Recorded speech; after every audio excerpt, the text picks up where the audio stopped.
So once you have that correlation and coefficient and you feel pretty confident that yes, this looks like a strong linear relationship, in our case it was negative or it could be positive, then what you want to do is you want to figure out how to actually write that regression line. So that's the next step is if you see the graph, you say, yep, it looks like there's a linear relationship there. You compute your coefficient and it says, yep, there's a strong relationship there. Now we want to actually find that regression line that models the data. And again, you have another quite complicated formula here. So it's still a linear equation. So it's the mx plus b. We've seen this line before. And this is the formula for your m, and this is the formula for your b. So it uses all those kind of same sums as before. Very similar idea. So we already have the same example done, so I'm going to go back and use my notes from the last video. But if you don't, you'd have to do those 5 columns again and do all your sums to get ready here.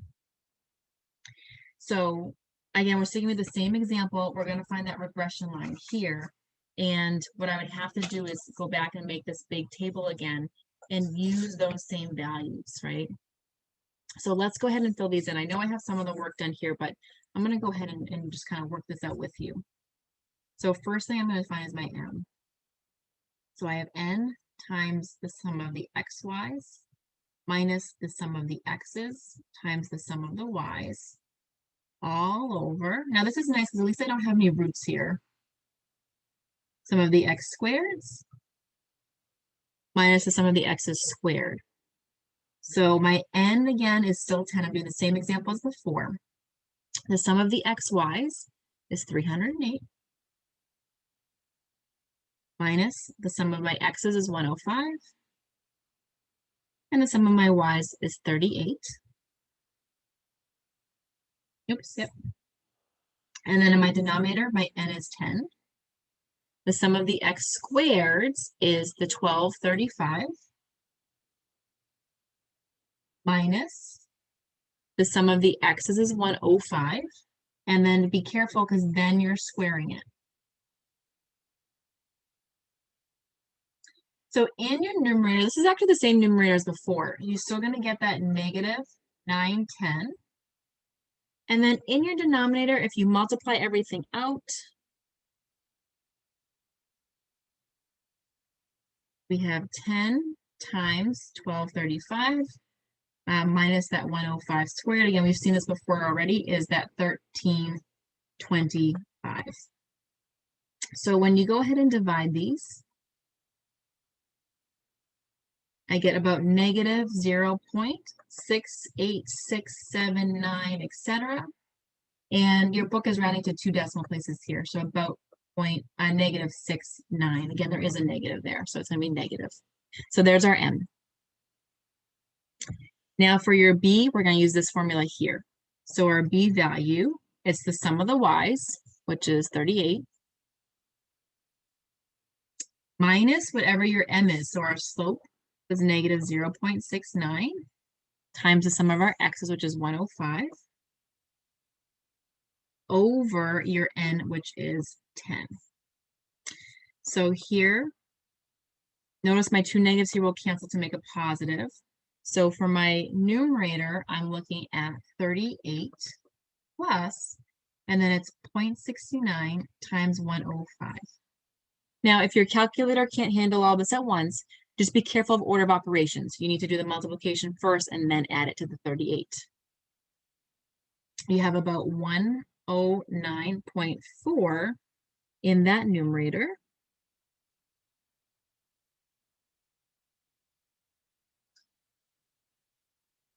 Hang on, I'm getting this value a little bit off. I think I typed something in wrong here. Yep, I did. Type 68. Hang on.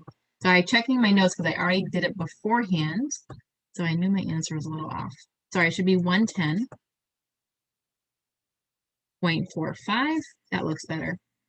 I apologize. I typed in 68, not 69 on my calculator. See, we all make those mistakes. So it's 110.45 divided by 10. So you're looking at about 11.045 here, which is about 11.05 rounded to 2 decimal places. So filling in my m and my b, I have y equals negative 0.69x plus 11.05.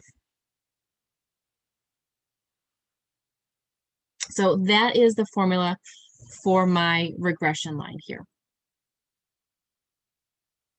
Now, how can you do this? If you're doing it by hand, then you're just going to draw your axes like we have done way long ago at the beginning of, beginning and middle of the class. We did a lot with graphs and graphing lines. So you're just going to plot each of these points one at a time. You're going to find your regression line, and then you're going to graph your line here. So remember, you can graph using the slope if you want to, although it's kind of tricky to graph with the slope, or you can just make a little table and plot some points to get your line that way too. So you can go back to just your regular techniques for how do you graph a line. Again, basic techniques are just, going to be make a table here to graph your line so you know where that line goes. Now, for part B, it asks us approximately what score on the test can be anticipated by a person with 9 years of education. So approximately means that we can use that regression line to make predictions now. So now that we have a regression line, that's our model. We can use that to make predictions. So we're letting X be 9 here for 9 years. So we're going to plug 9 into our formula. And when I do that, I get about 4.84. So a person with 9 years of education is anticipated to have a score maybe close to 5 on that prejudice test. Now, is that regression line going to be perfect? No, probably not, right? So you can see that we are finding the best line we possibly can for our data, but it's not always perfect. That's why we're saying we approximately think this is what it's going to be, right? So it is a great helper in predicting things, but it's never going to be perfect. Hopefully it's pretty good though. That's our goal, is that a regression line does do a good job modeling what's happening in the world. So one last thing, in our last set of examples that we've been working in, we only had a data set of 10. So we saw the plot was a very strong correlation. We saw that R value was a very strong negative correlation. We were able to find a regression line, but it's such a small sample size. Are we really confident that this correlation exists, right? I only took 10 people. The population in the United States alone is, much more than this, obviously. So is that enough? Is there enough data there for me to make these conclusions? So mathematicians have identified values to determine whether R, the correlation coefficient of a sample, can be attributed to a relationship between variables in a population. These values are shown in the next table in the second and third columns, and they do depend on sample size. So let me show you what this table looks like. And again, this is from your text.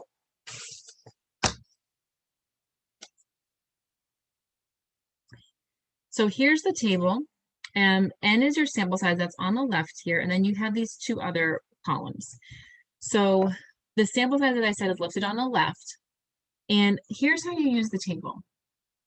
If the R value you have, the absolute value of the R, is greater than the value given in the table, a correlation exists between the variables in the population. So that's how we use it. The column that says alpha, so that's a Greek letter A, equals 0.05, denotes a significance level of 5%, which means that there's still a 5% chance of error here. So there is a 0.05 probability that when statisticians say the variables are correlated, they are actually not related. So there's still a 5% chance of error. The column on the right, that's alpha equals 0.01, excuse me, is a significance level of 1%. So there's only a 0.01 probability that when a statistician says the variables are correlated, they're actually not. So basically, this is your chance of error here. So if your R value is bigger than these, then you can be pretty confident that there really is a good relationship there. But there's always a chance of error. So this column gives a 1% chance, this column gives a 5% chance. So in example 2, we computed our R value was negative 0.92 when N was 10. Can we conclude that there is a negative correlation? So basically, is the sample size big enough? Can we really say that this is fine? So what you need to do here is, first of all, make sure you take the absolute value of your R. So you're just looking for positive values because your table only has the positives, not the negative side.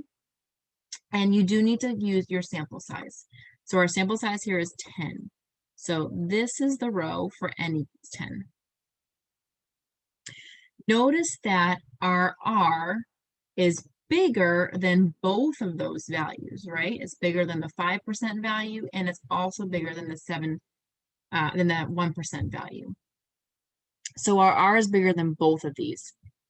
If your R is greater than the value in the table, the correlation does exist.